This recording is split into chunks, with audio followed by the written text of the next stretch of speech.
So, si Henry Alcantara, dismiss, and we will recommend filing of charges with the Ombudsman. Ang target ay makasuhan si BP Sara, ang mga Duterte, o yung mga kaalyado nila gaya rin ni Senator Amy, parang baka pati rin daw siya madamay, sabi niya. There's nothing to worry about in their statements. They are just creations of fertile and wild imagination. Kung mayroon naman po siya maisisiwalat, mas magandang pumunta po siya. Pero para pigilan siya or para ipo siya na umaten, parang wala naman po yan sa mandato ng presidente, ng Pangulo. Ang gusto ng Pangulo, mabilis na aksyon. Sinibak na sa pwesto ni DPWH Secretary Vince Dizon si Assistant Regional Director Henry Alcantara habang inaayos na rin ang dismissal ni na District Engineer Bryce Erickson Hernandez at Assistant District Engineer JP Mendoza. Ito ay kaugnay sa nagpapatuloy na investigasyon sa mga maanumalyang flood control project sa Bulacan. Nirekomenda na rin ni Secretary Dizon na sampahan ng kaukulang kaso sa Office of the Ombudsman sina Alcantara, Hernandez at Mendoza kaugnay sa mga questionabling proyekto. Kasama na rin sa lookout bulletin ng Bureau of Immigration ang nasabing DPWH officials. Kaugnay nito, nakatakda na rin maglabas ng orders si Secretary Dizon para sa perpetual blacklisting ng Wawaw or rather Wawaw Builders at Sims Construction Trading. Pinasasampahan na rin sila ng kaso sa Department of Justice. Ang Wawaw Builders ang kontraktor sa 96.5 million peso ghost project sa Bulacan, habang ang Sims Construction Trading naman ang kontraktor sa 55 million peso ghost project sa parehong probinsya. Ang hakbang na ito ng ahensya ay alinsunod sa panawagan ni Pangulong Ferdinand R. Marcos Jr. ng mabilisang pag-aksyon, pagsasampa ng kaso at pagpapanagot sa mga nasa likod ng mga maanumalyang proyekto. Henry Alcantara, effective today, is dismissed from the... Ngayon, he suspended it. Okay, he is now dismissed. I will call for a summary dismissal of Henry Alcantara. So, si Henry Alcantara, dismissed, and we will recommend filing of charges with the Ombudsman. Bryce Hernandez, JP Mendoza, I will already begin proceedings of dismissal. No, may proseso tayo dyan, kailangan nating sundin yan. Pero sisimulan na natin yan at hindi ako magtataka na madi-dismiss na rin to very, very soon. I will also order the perpetual lifetime blacklisting of Wawaw Builders from DPWH and all their possible affiliates. Papaban ko na rin, i-announce ko na rin, papaban din natin, kasabay ng Wawaw, yung SYMS, yung SIMS na gumawa ng proyekto na nakita ng ating Pangulo. We will also recommend. Morning, ma'am. Ma'am, ano po kaya yung naging pagtingin ni Presidente doon sa naging plano ng House leaders na ibalik yung NEP sa DBM, but Secretaries Amena and Vincent na sila na po yung pupunta sa House to submit an errata?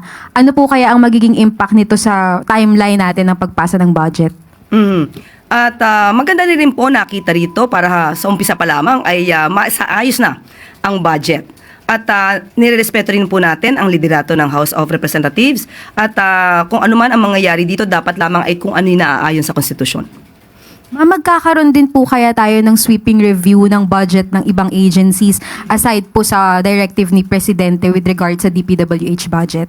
Siguro sa ganitong klase na nakikita, mas maganda na rin na ibang mga ahensya tignan din nila kung ano yung nai-report nila at baka nga mayroong naisingit sa proposal nila na hindi na dapat maisingit. Thank you, ma'am. Next question, Eden Santos, Net 25.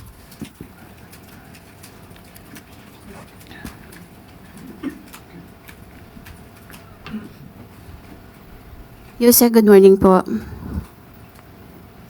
Regarding po dun sa binabanggit ni BP Sara na mukhang may niluluto behind the scene while nakatutok yung atensyon ng lahat sa flood control anomaly. Ito po rin yata yung sinasabi ni Senator Amy na plano ni SOJ Secretary Boying na maging ombudsman po para ang target ay makasuhan si BP Sara, ang mga Duterte o yung mga kaalyado nila gaya rin ni Senator Amy, parang baka pati rin daw siya madamay, sabi niya. Ano po yung reaction dito ng palasyo? There's nothing to worry about in their statements. They are just creations of fertile and wild imagination. Next question, Ivan Mayrina, GMA7. Good morning, Yusek. May we get the position of the palace on moves by some members of Congress to lower the minimum age requirement for president from 40 to 35 and for senators from 35 to 30? Kung ano man po ang kanilang ninanais na gawing batas, mas mainam po talaga kung ano man po ang detalye ay maipakita sa Pangulo bago po magkaroon ng reaksyon. Hindi po natin masasabi kung ito'y positibo o negatibo hanggat hindi po nakikita ng Pangulo kung ano man yung detalye dito. But as to the method, ang pinupush po nila ay constitutional convention. Trabaho na po nila yan. Tingnan po natin. Muli, tingnan natin kung ano po ang magiging detalye nito para sang-ayunan to o hindi sang-ayunan ng Pangulo. Thank you. Next question, Ann Soberano, Bombo Radyo. Yusek, good morning. Maraming mga anomalies din po ang natuklasan ng mga congressmen sa 2026 National Expenditure Program. Hindi lang po yung DPWH. Kung saan, sabi ni Representative Puno, meron ding nakita sa Department of Agriculture, DILG, PNP at DOH. Like yung sa PNP po, DILG, yung 8 billion firearms procurement po, and then 1 billion beautification funds ng DOH, tsaka yung reports po ng allocation for sales scheme sa budget ng Department of Agriculture para sa farm-to-market roads.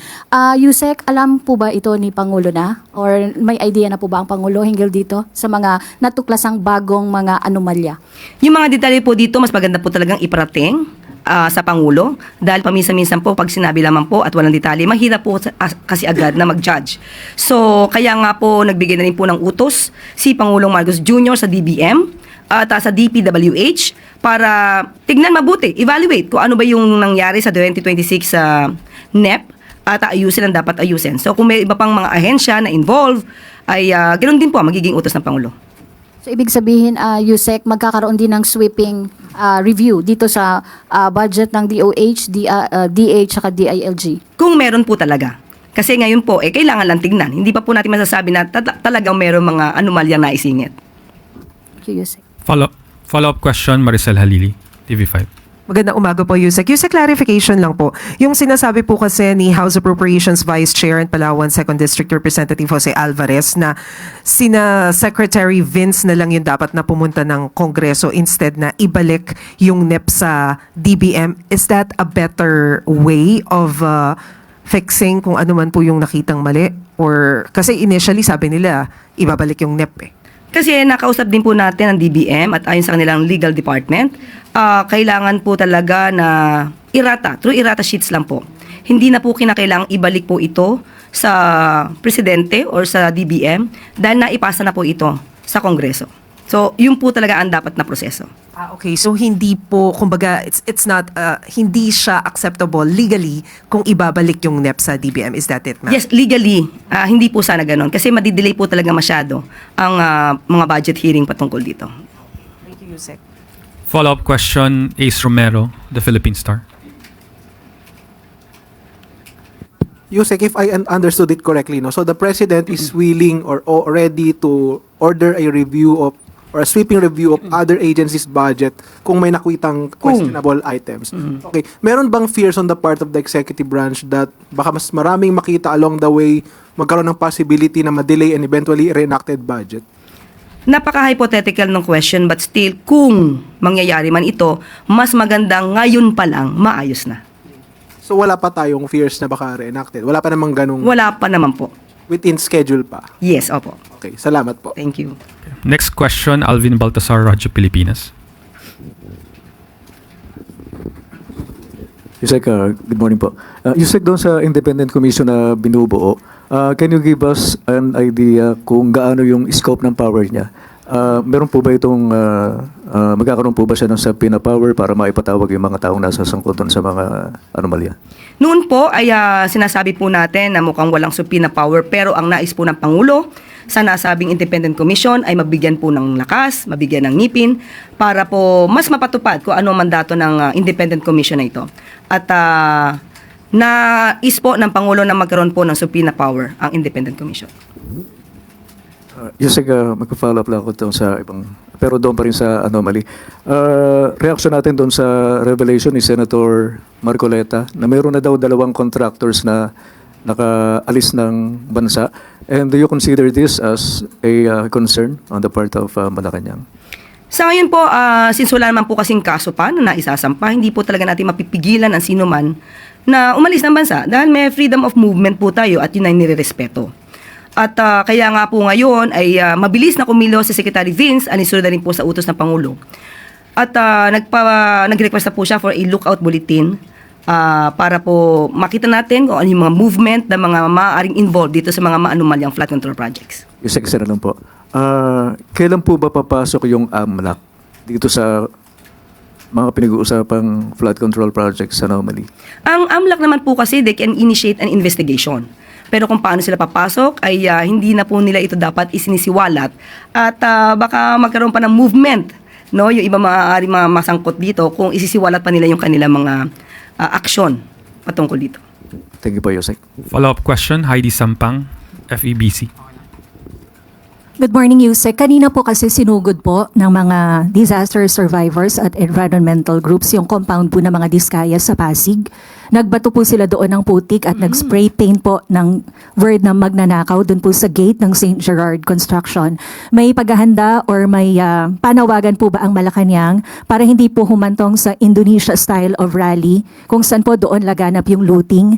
Kasi po labis po yung pagkagalit ng mga tao and baka din po sa atin lumabas po yung galit ng mga tao through that way po sa mga nabunyag po na anomalies sa flood control projects. Hindi po na naisin ng Pangulo na ganito ang mangyari. Sabi nga po ng Pangulo, sinusunod po natin ang due process. Sa mga kapwa natin Pilipino, ang pag-iimbestigang ginagawa po ng Pangulo, ang pag-uutos na imbestigahan lahat, ay para din po sa taong bayan. Pero hindi po ninanais na magkaroon ng kaguluhan dahil lamang sa may mga maling information. Dahil ito daw ay ginagamit para mas paalabin ang galit ng mga Pilipino. Hindi po yun ang nais ng Pangulo. Nais ng Pangulo ay maliwanagan lahat tayo kung ano nangyayari sa mga flood control projects at maibigay ang nararapat sa taong bayan. So, inuutos naman din po ng Pangulo sa mga concerned government agencies natin, sa mga law enforcement natin, na huwag niyo pong hayaan na mangyari po ito. Thank you, Yusek. Follow-up question, Ana Bajo, GMA News Online. Ma'am, follow-up lang po dun sa Independent Commission. When can we expect an executive order from the President regarding po sa establishment nitong commission? Finalizing na po.